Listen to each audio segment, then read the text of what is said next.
Hello, my name is Harold. This is TechonTech, and today we're going to talk about T-Mobile 5G home internet. Alright, I live in a rural area where the internet is not what you would call great. Up until recently, it has been limited to Quest DSL, and that's limited to a connection speed of about 5 to 8 megabits. Which, by the way, gets easily overwhelmed if more than one person uses it. So why don't I upgrade to a greater speed or maybe another service? Well, up until recently, another service didn't exist.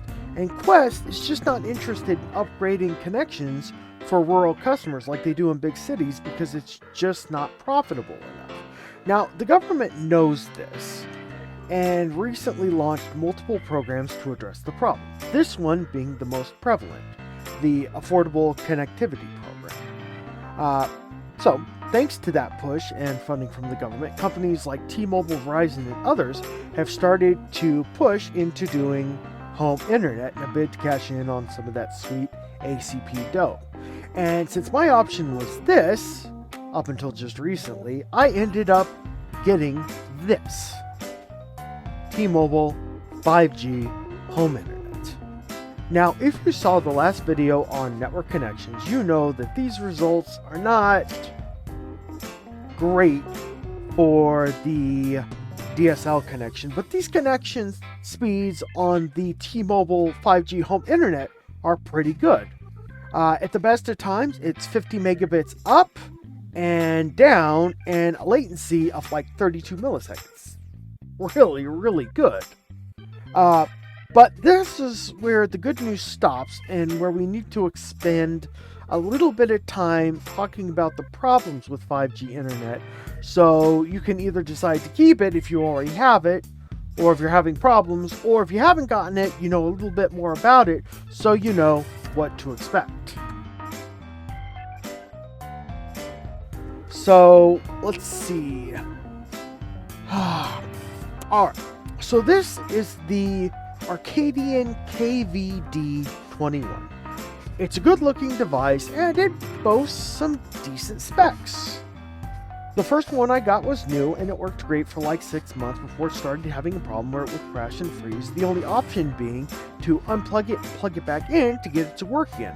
I called, they sent a replacement, a refurbished one, which is totally okay. I'm totally fine with refurbished stuff. But right out of the box, it had the same problem. In fact, the next two had exactly the same problem. By the second one, which is only about 2 months ago, I decided they could, by the time they'd sent out two, they must have just had no good ones or no new ones or even a fix for the problem because they were sending out defective ones. So I decided to sit on it for another month or two to see if they would eventually, get it taken care of. Actually, at this point, they won't even replace them anymore. They've gotten to the point where they will only go ahead and push out firmware updates. Now, the problem is these things are having a what I believe to be an overheating problem. In fact, what I did to mine is I strapped a fan to the top of it to kind of help it with the problem. And it does really help it with the problem. In fact, combined with a periodic reset, which I think has to do with network timing and cellular phone connections. So the connection can fluctuate a little bit, so I think the resets were good. This helps to the point where I haven't really even had to unplug it and plug it back in as often, but it still does, on occasion, completely lock and freeze to the point where you have to go in and unplug the power cord and plug it back in. Even the application inside the app on the phone to reset it over Wi-Fi doesn't work, and that seems to be indicative of a hardware freeze. The first one, in fact, was so bad and had such a problem that the SIM card fused with the unit and I could not get it out. Like the contraction of the metal or something like that must have contracted and I could not physically remove the SIM card. And this thing had not been in a particularly hot area, so I was absolutely baffled. It's just the devices are just getting hot, which makes sense when you're doing these kind of connection speeds. But they're doing passive cooling, which is obviously not enough for this thing, especially if you're a heavy internet user, and I am a heavy internet user. So I contend that they need to get these problems resolved. Let's see, let me jump back over here on script. T-Mobile Tech seemed to lightly acknowledge the problem. As of February 2023, they all seem to know about it. So I'm still kind of confused because you said you unplug it and then you plug it back in, right? Mm-hmm. Yep, I unplug the power and I plug it back in. And then you said sometimes it works. Like whenever it does work, it works good. But then there's when I unplug it and plug it back in, it'll like restart. It'll like come back up, and then it'll work fine. And when it is working, it works great. I'm not getting any slowdown or performance problems when it works. It's just it'll work, and then something will happen, and then it will stop working. I'll have to unplug it, plug it back in. Now, when it does stop working, does it stop working for a certain time period? Sometimes, admittedly, sometimes it will like do a reset or something on its own, and it'll come back. But sometimes it won't, and that does require I physically have to unplug it, plug it back in. There's actually a feature to remote reset it through the app, and that does not work when I tried to do that. Okay.